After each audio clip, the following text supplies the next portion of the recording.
This is the Horse Radio Network. This is episode 10 of Equestrian Legends.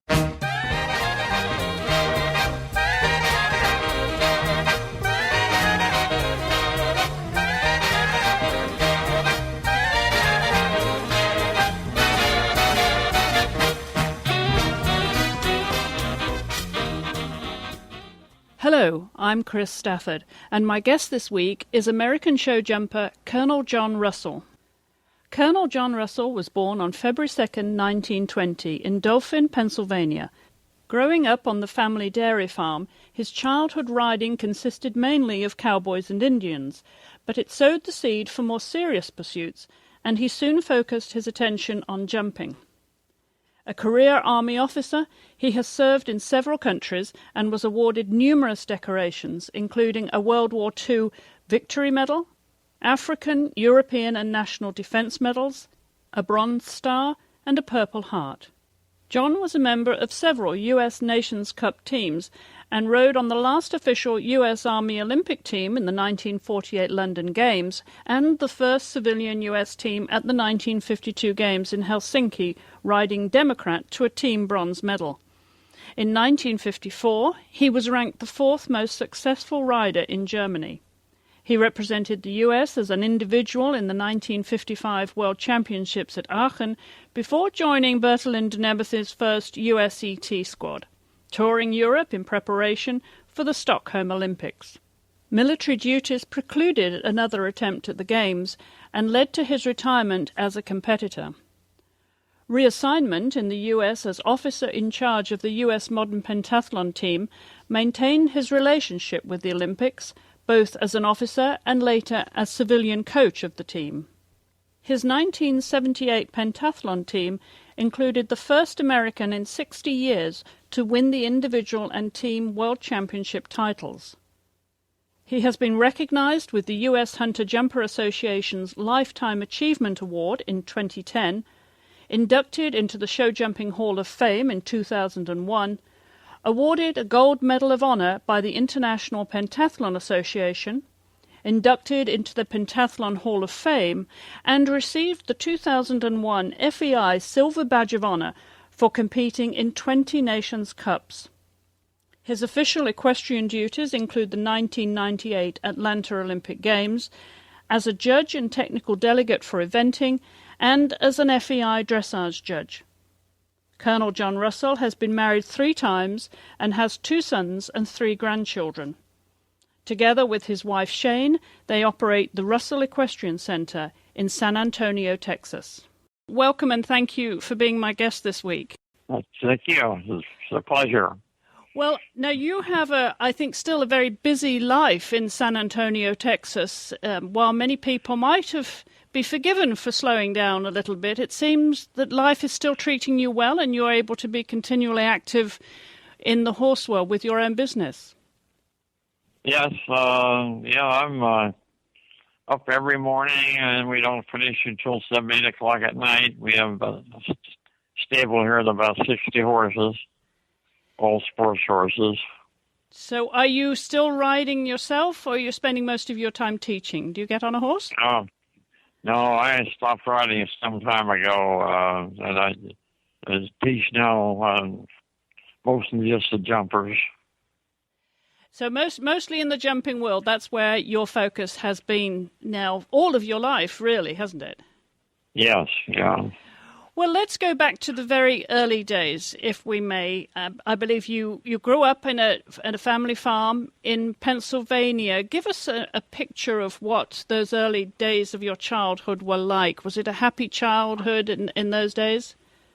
Oh, yes. Yeah, we lived on it was, of course, during the Depression, and we lived on a big farm, so it never really bothered me too much. We had lots of horses, and most of those days, mostly trotters and pacers for my father. And I had a pony probably the time I was 5, and I just seemed to be able to keep riding on through after that.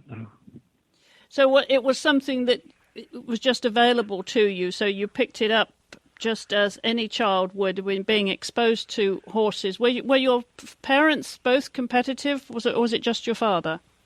No, just my father. And apart from the trotters and that, did he have any other interest in any other type of equestrian sport? No, not really. Early on, I started the jumpers, and then, of course, he started taking me around to the horse shows and helping any way he could, but he was not a jump rider himself, no. So was he primarily a farmer then, John? Yes. He was a Pennsylvania farmer. Was really a dairy farmer. He had about 30 milk cows, which had been milked twice a day. Now, how about your mother? How did she fit into the family business of farming and presumably supporting your passion for ponies at that early age? Well, she pretty much, I guess she pretty much ran the place. Of course, in those days you had lots of farm help, and so 1 or 2 meals a day, were with a lot of people, which she seemed to be able to handle, and she sometimes helped with the milking and that sort of thing also. Did you have any siblings that were also interested in horses and getting involved with ponies as you were children? No, I was the only one that sort of hooked up with horses. So what would be a typical day as a very young child then? Presumably you were in school at an early age. Did you ride to school, or how did you get to school even?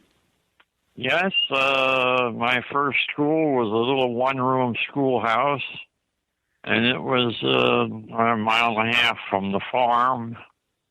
And initially I rode a pony to school and back home.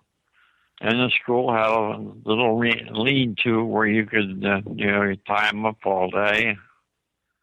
And, of course, at noon we learned how to trick ride and all that sort of stuff, during recess.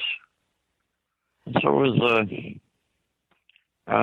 pretty much at the grade school, and then later on we went to a consolidated school, and that was about 3 or 4 miles away, and I rode a milk truck to school and then walked or ran home after school.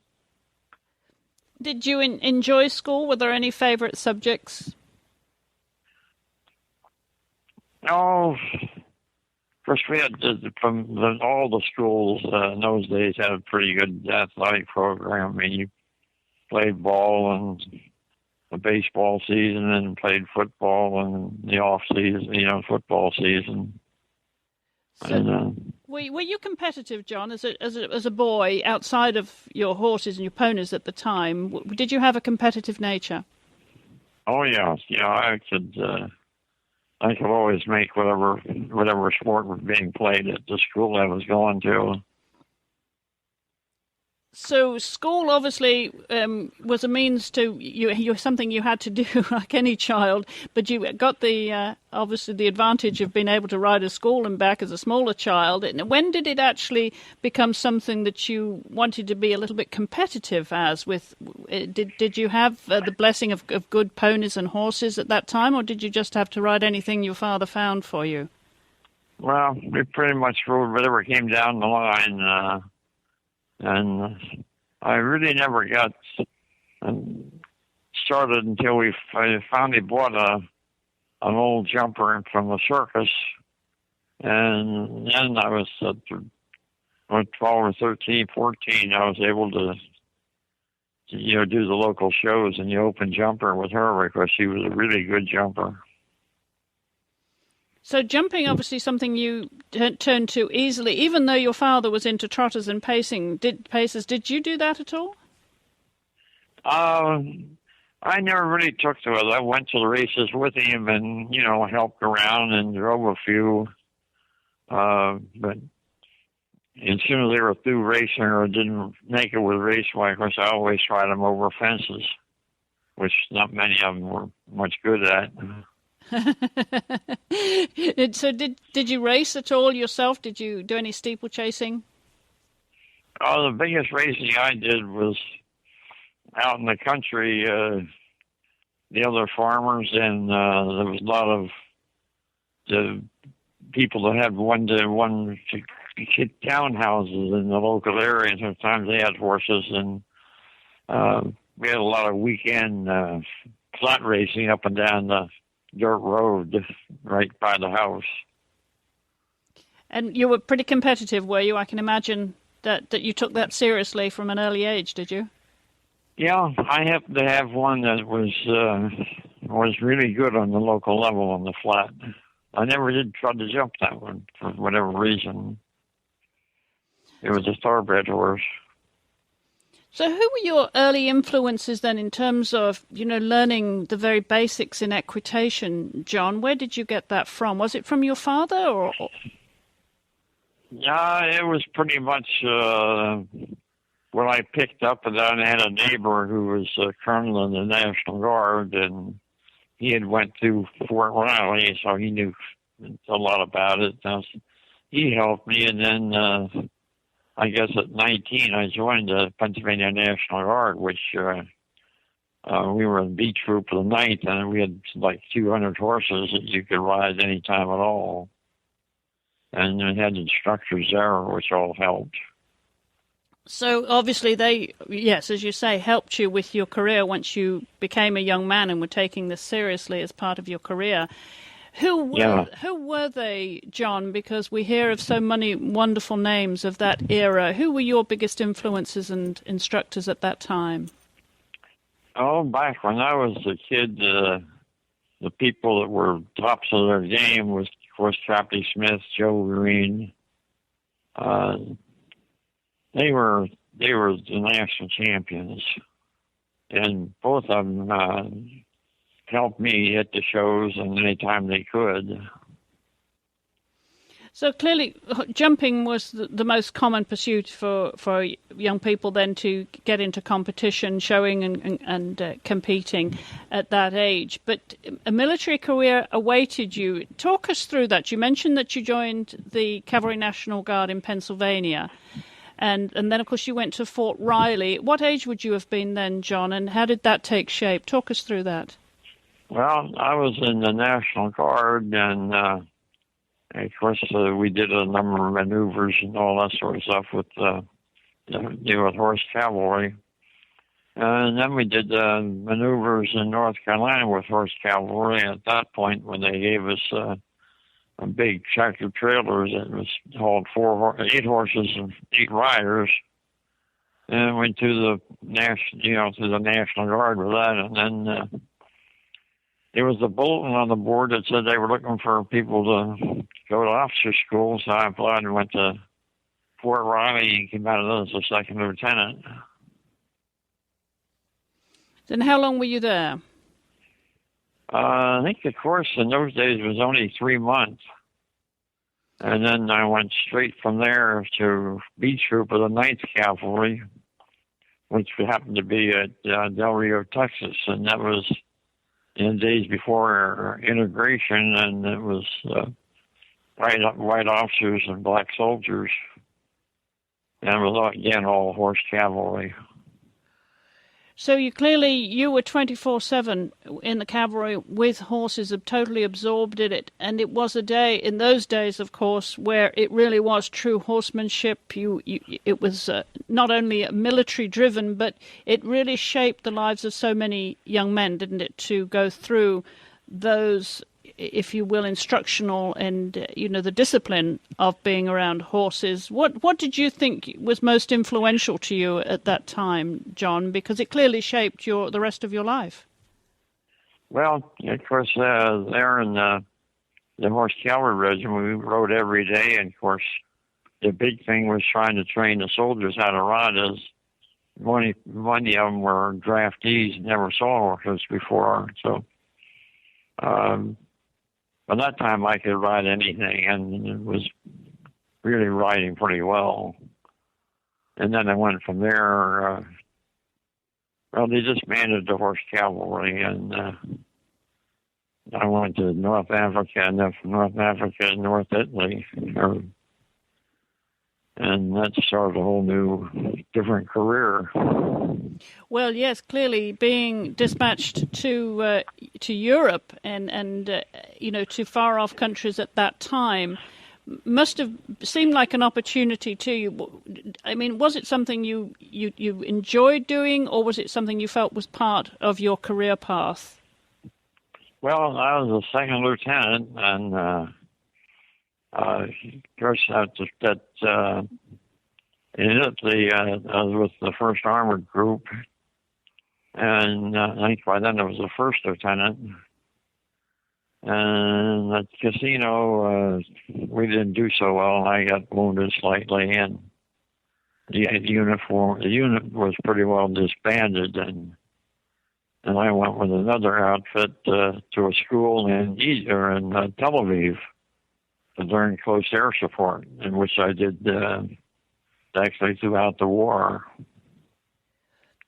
And I read somewhere that you actually were involved with revising the manual of horsemanship. Of course, those were wonderful manuals in their time. How did that come about? Well, after I ended up as the recon commander of the 88th Division, and we ended up in a big villa north of Trieste. And it also had a stable of 20-odd horses, and a couple of them were really good jumpers. And so I was able to campaign them throughout Italy and Austria, and won quite a lot. And then the chief of staff of the division sent me to the equestrian team, which was just formed for the 48 games in Fort Riley, Kansas. So that put me in Fort Riley, Kansas, where I made the competitive team. And of course, those preceding years, when you were competing in Europe, you actually made your mark over there, didn't you? Being the first American to win a Nations Cup in Milan and becoming the leading rider of Italy. What were those early memories of being exposed to the competition scene in Europe? Because that was, of course, the days of the Dinzeo brothers. It must have been quite an impression on a young man. Oh, yeah. Well, the team we shipped to Europe, and it was the Army Equestrian team then, and we had a really good team. We were champion in Rome and Lucerne, and I was lucky enough to. I think I went in 11 classes and won 6 of them. So I was, easily the champion of the show. And that was when the Dinzeo brothers were starting, and Harry Llewellyn from England, and Ponce from France, and all the big state nations by then were really getting back in, the same as we were. Then we went on and did most of the major shows in Europe, Aachen, Paris, London, Ireland, and so forth. And then after that, they disbanded the Army team. Now, that must have been disappointing for you. Oh, yes. It was a really good life, because with the Army, they took care of everything, the shipping of the horses, and you didn't have to worry about a thing, except as a junior officer, I normally had to travel with the horses, which in those days you shipped by train, which was actually pretty good. And pretty easy, I suppose, around Europe because of the train system. Oh yeah. They put you on a fast train, and they hook the horses onto a passenger train, and they could just zip you right there. And of course, the horses, you only put about 4 to a big car, so they had lots of room. And well, of course, that was pretty easy competing. And a lot of those shows, because they wanted the top riders, they'd often pay expenses, wouldn't they, for you to appear? Yes, and then where it really helped me is after the Army disbanded, I was sent back to Munich as the headquarters commandant of the corps, or the brigade, and all of the Olympic horses were there waiting to be disposed of. So I had all of those, and so I almost immediately got to start competing. And well, some of the other riders were scattered around Europe, and we were still able to do. I remember we did Paris, and I did Berlin, which is right during the Berlin airlift, which you couldn't get anything through, but our horses went to Berlin and we competed. So even though I was in the Army and commanding the brigade, I still was able to ride just, in fact, all the big shows. Did you have any favorite venues? Yes.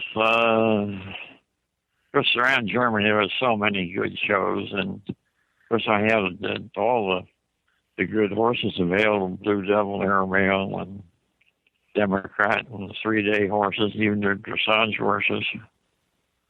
How many horses are we talking about, John? Because that's an awful lot of horses to be decommissioned at one time. Oh, we had about 30, and of course they were all belonged to the Army, so the Army had to provide something. We had provided grooms and feed and all that so for them until they finally decided to ship most of them back to the States, so they had to take care of them. So when they were shipped back, what happened to those horses, and what sort of value would they have had at that time, having had some exposure to European showing? Well, some of them went back, and for example, Democrat went back to Riley, Blue Devil went back to Riley, Swivel Sticks went back to Riley, and some of them were just sold off. But then after that, about 51, they started to field a team, a civilian team for the 52 games. And I was able to go back to Riley for those trials. And Democrat was there, and so was Blue Devil and a few other horses. And so I was able to ride Democrat in the 52 Olympic trials, which he won. That put me on the 52 team. And there's an interesting story, I believe, when you won in Germany at the Hamburg Spring Derby in 1952. There's a bit of a bone of contention with the Germans. They didn't want to concede that you were actually a non-American, the first non-German to win. Yeah, well, that's Hamburg Derby, I believe, was in exactly the same and still is today since 1920. And I was the first non-German and the first American, of course, to win it. And the horse was a quarter horse from El Paso, Texas, called Rattlesnake Tom. And we had to produce his papers because on the team, we did have a few captured German horses, but he was not one of them. But the Germans liked to insist that he was one that we took from them, but he was not. He was a strictly American horse. But I think today he's still the only American horse that's ever won it, and maybe even the first non-Europe. Today, I think it's still won mostly by European horses.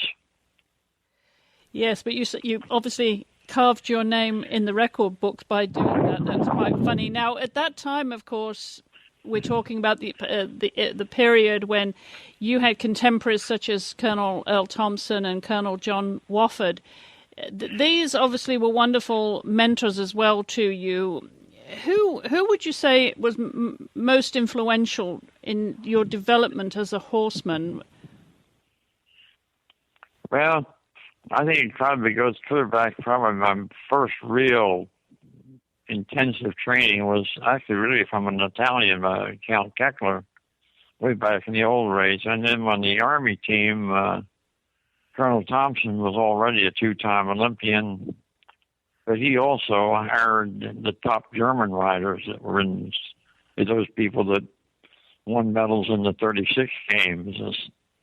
I don't remember a lot of them. The Waitchen was one of them. He was a dressage coach. I think Barnicow or someone was one of the jumper coaches. But at that time, we got some criticism from him, for hiring the Germans.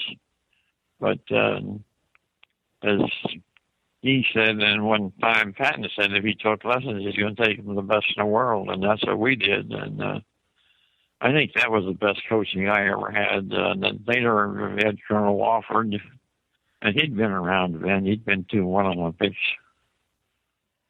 And as I said in my introduction, you obviously have Olympic memories too. Which are the most fun memories for you in all the competitions that you did in Europe? Because you went absolutely everywhere, and then the Olympics are always the cream and the icing on the cake, I should say. What were your fondest memories, and which are you most proud of those accomplishments, John?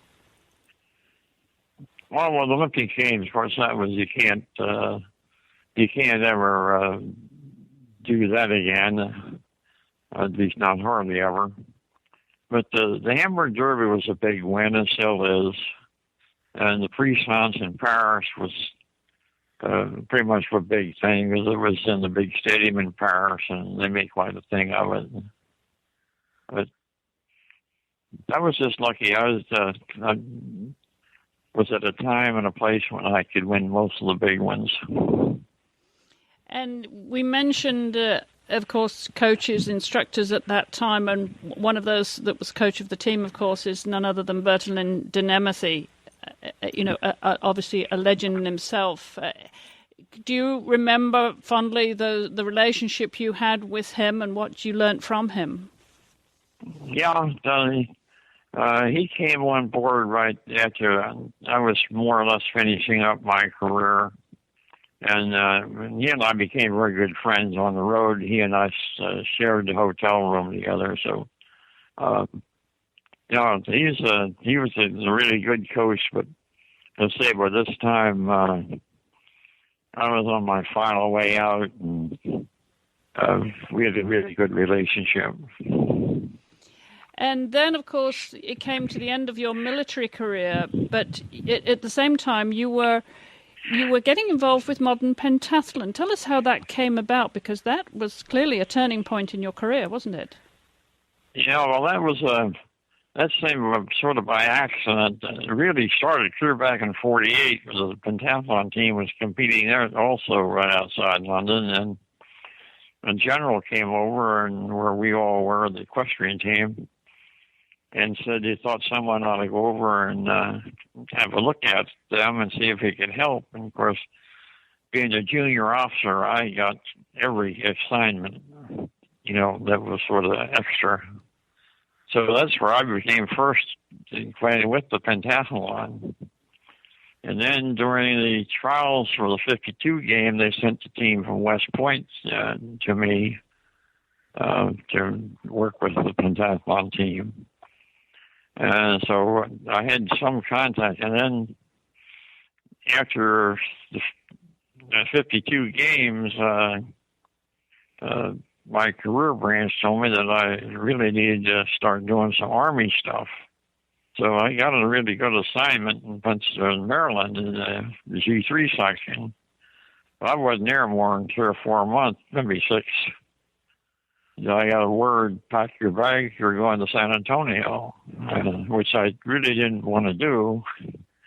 But I was told if I went down there and straightened them out, I would get promoted. And so that turned out to be a really good assignment, a lot of fun, a lot of work. And the first thing we did was the Pan American Games and the first World Championships in Hershey, Pennsylvania, which meant we had to get 200 horses, because in those days you had to have a horse for each athlete. And believe it or not, they went cross-country, and they'd do the 3-day course with 3 centimeters lower on a horse they never saw before.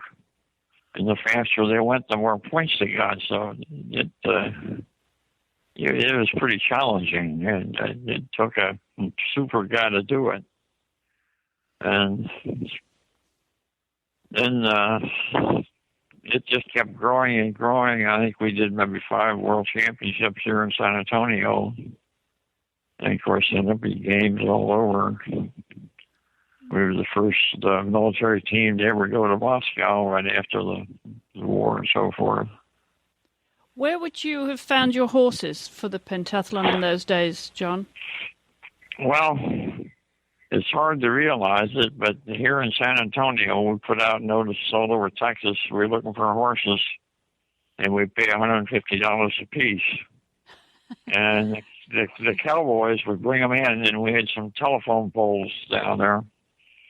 And we'd run them down over those, and those that looked like jumpers, we'd pay them, and the ones that didn't, they went back on the truck.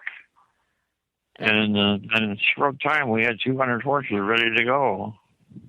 Wow. And that would be the vetting, too, would it? You just tell if they were sound or not, and they could jump, you'd buy them for $150. $150, and actually, some of them went on to be pretty good jumpers. In fact, a dealer in Chicago, named Cy James, he bought 100 of them in Chicago at the Pan American Games, paid $1,000 a piece for them, and one of them became a national open jumper of the nation. But they didn't all work out that good, of course. But so obviously being with the pentathlon team, you're looking at a different kind of horsemanship, aren't you? But all that you had learned through your military career would have helped you enormously, I would think, to train these horses to be multitasking. Oh, yeah, we had, of course, we were again lucky enough with my job, I could bring in anybody, like when Jimmy Wofford got drafted, I brought him in, Mason Phelps, young McCashin, every top horseman in the nation that got drafted, if I knew about him, I could bring him here to pentathlon, and they helped train the horses. So it was a lot of fun, a lot of work, but it worked out. Some fond memories. Any that stand out for you, John, in terms of the competitions you attended in your role with the pentathlon team? I guess the one in Hershey weren't. One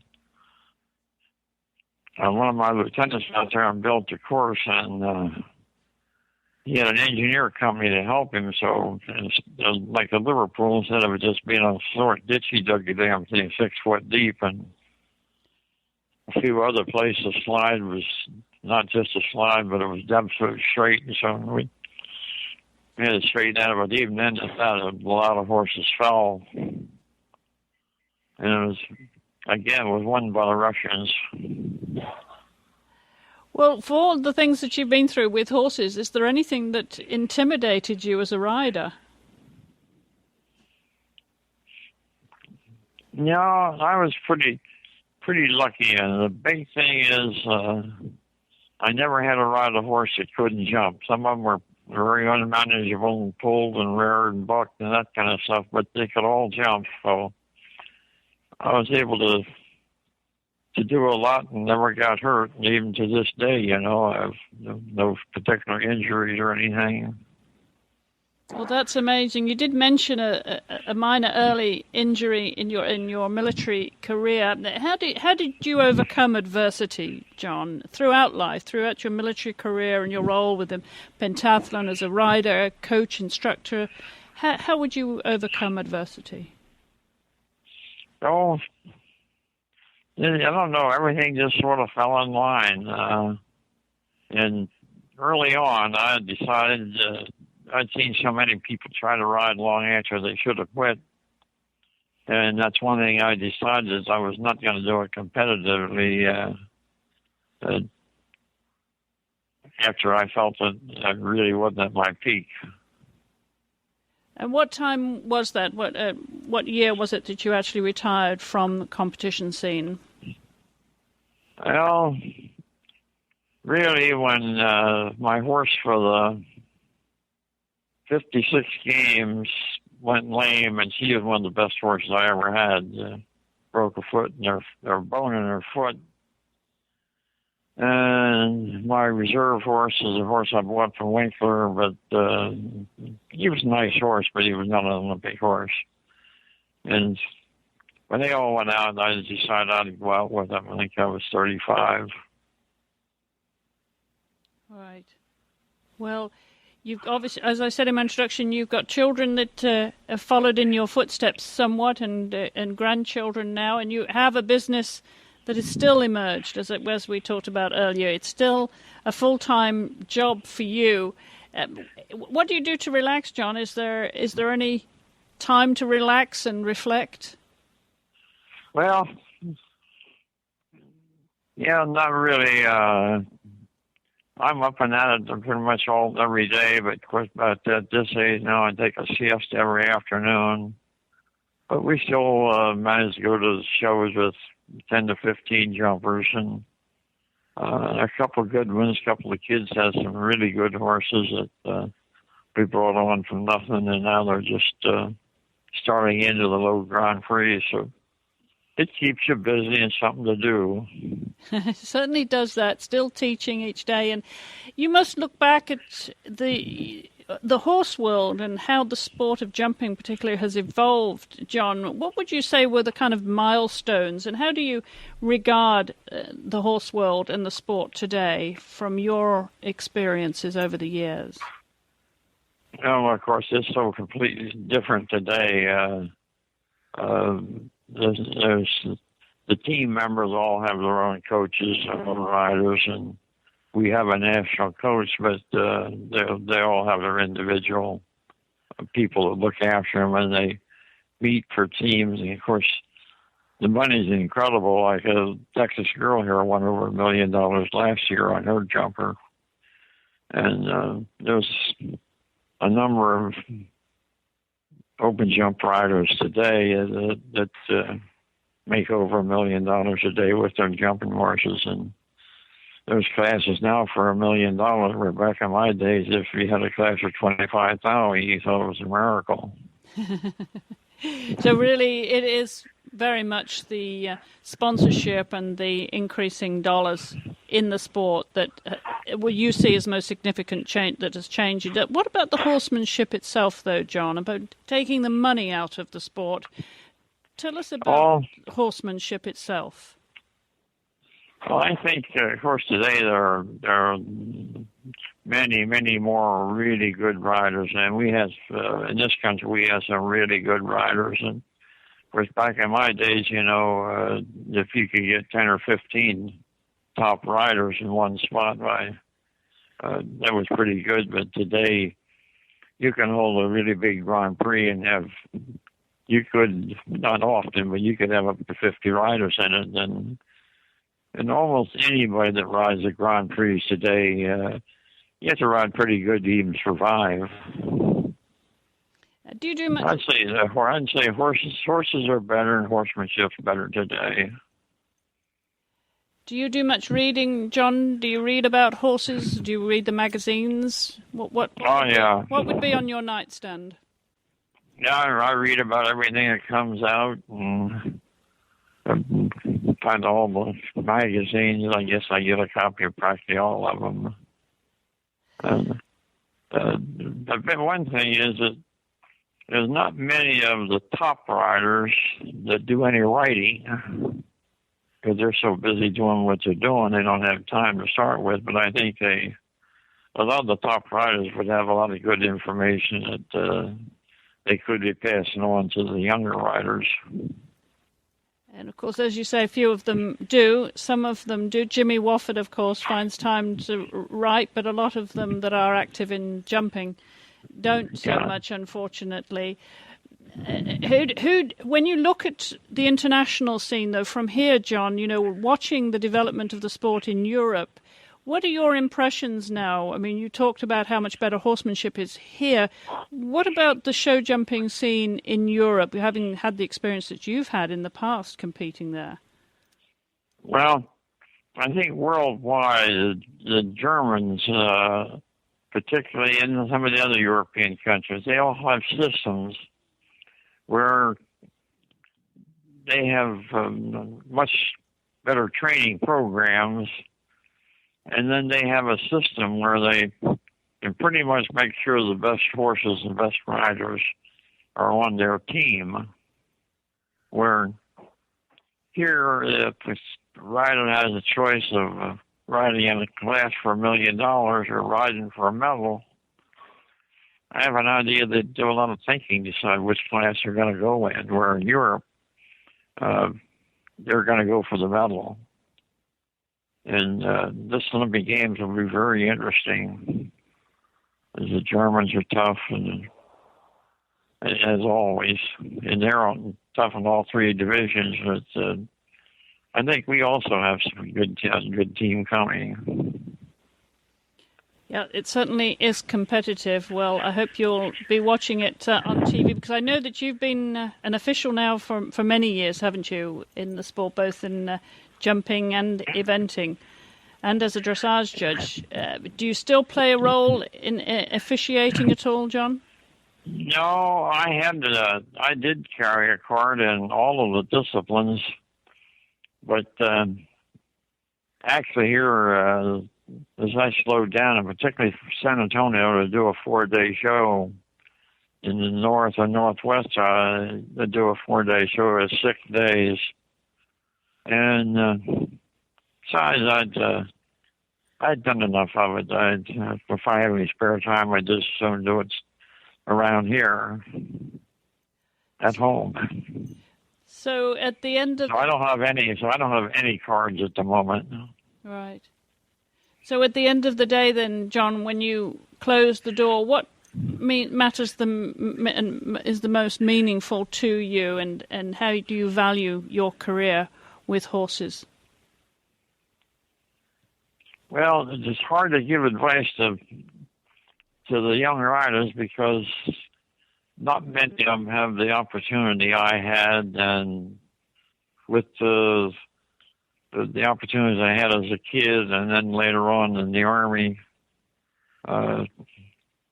it's the big thing is for everybody to ride as many horses as they can and ride as much as they can and get with a good instructor. I think that's the main thing. And unfortunately, too many of the top riders don't have the time to spend with the young kids, but I see them all over the country. They're doing well. I think the riding is in good hands. How would you like to be remembered as a horseman? Oh, I guess it's just a guy that did it all and had lots and lots of luck. And hopefully lots and lots of fun too. Yeah. Horses have been good to you, haven't they, John? Yeah, I was lucky. Wonderful. Well, what a terrific life and wonderful memories. Thank you so much for being my guest and taking us down memory lane, John. Thank you so much. Well, thank you. Please join me again next time when we celebrate the life of another equestrian legend.